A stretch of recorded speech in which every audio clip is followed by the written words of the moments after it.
Caros amigos, bem-vindos a mais um episódio de Hoje no Mundo Militar. Neste vídeo falaremos sobre as suspeitas de que a Rússia estaria lançando mulheres diretamente para a linha de frente. Se isso corresponder mesmo à realidade, o que pode indicar sobre o estado da invasão russa da Ucrânia. Ao longo da história, o papel das mulheres na linha de frente foi, de modo geral, muito discreto, com as mulheres habitualmente mais dedicadas ao papel de apoio do que ao combate propriamente dito. Na antiguidade, praticamente todos os reinos, tribos e impérios proibiam explicitamente as mulheres de lutar, e apesar de alguns estados antigos terem mantido programas para o treinamento de mulheres, como foi o caso de Esparta, esse treinamento era comparativamente muito mais leve, e as mulheres não tinham permissão para irem para a guerra.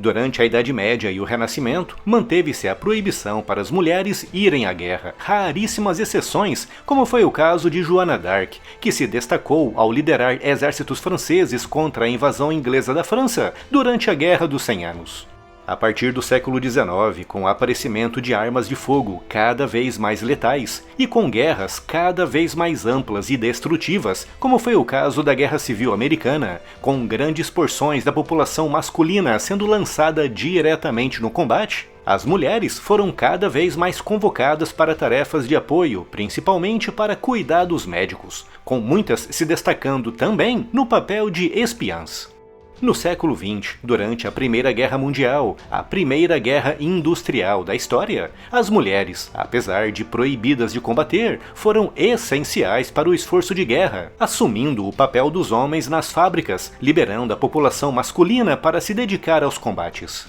Foi apenas na Segunda Guerra Mundial onde as mulheres começaram a desempenhar um papel mais ligado ao combate em si.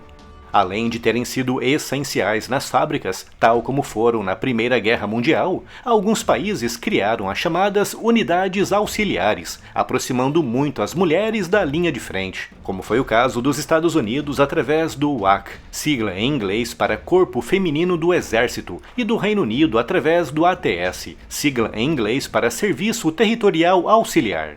Através do WAC, as mulheres foram muito empregadas na pilotagem de aviões, transportando-os da retaguarda para bases aéreas na linha de frente. E através do ATS, as mulheres britânicas assumiram funções importantes em áreas como defesa aérea. Mas foi a União Soviética que realmente quebrou todos os paradigmas ao lançar as mulheres diretamente para o combate, empregando-as principalmente como atiradoras furtivas e chegando mesmo a criar escolas para a formação de snipers femininas, resultando em casos lendários como a de Lyudmila Pavlichenko, creditada com 309 mortes confirmadas. Os soviéticos também criaram unidades de aviadoras, com muitas se destacando em ataques ousados, como foi o caso das Bruxas da Noite, uma unidade aérea feminina dedicada a atacar posições alemãs durante a noite. Algumas mulheres soviéticas também se aventuraram ao comando de blindados, mas eram normalmente ações mais de propaganda.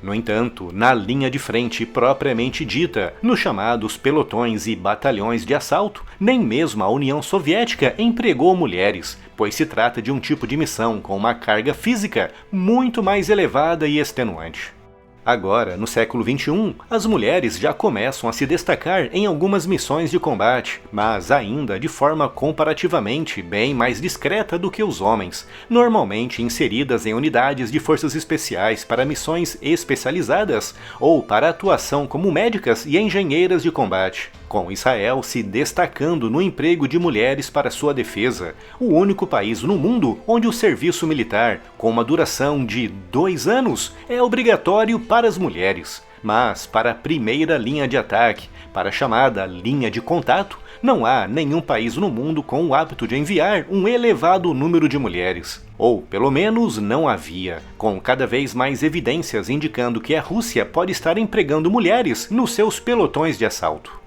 Segundo um relatório divulgado pelo Kremlin em março de 2023, havia, naquele momento, cerca de 1.100 mulheres russas combatendo na Ucrânia, o equivalente a menos de 0,5% do total estimado de soldados russos envolvidos naquela invasão. Mas, desde a divulgação daquele relatório, a Rússia lançou diversas campanhas visando estimular o recrutamento de mulheres para a guerra. incluindo até mesmo os presídios, com diversas organizações dos direitos humanos referindo que pelo menos 100 presidiárias russas foram recrutadas e enviadas para a linha de frente na Ucrânia no primeiro semestre de 2023, com um novo relatório confirmando que em agosto do ano passado, pelo menos outras 30 mulheres russas foram recrutadas em prisões e enviadas para o combate, com diversas outras organizações atuando na Rússia, informando que o número total de mulheres recrutadas nas prisões e enviadas para a guerra pode oscilar à volta das 500. Se considerarmos os grupos privados, os famosos grupos de mercenários, esse número pode ser consideravelmente maior.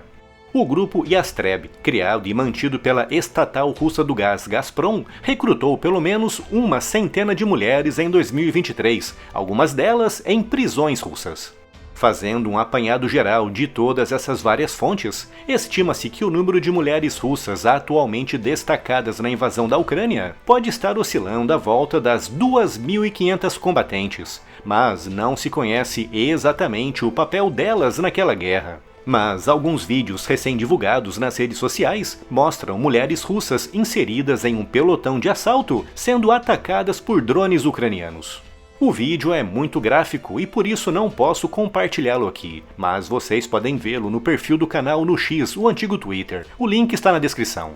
Para aquelas mulheres estarem ali, só podiam estar mesmo inseridas em uma missão de assalto contra as posições ucranianas, um trabalho normalmente a cargo de unidades jocosamente conhecidas como buchas de canhão. Para Putin estar lançando mulheres contra as defesas ucranianas, um tipo de missão com habitualmente muitas baixas, é porque o nível de disponibilidade de soldados para esses assaltos pode estar muito mais baixo do que Moscou reconhece em público.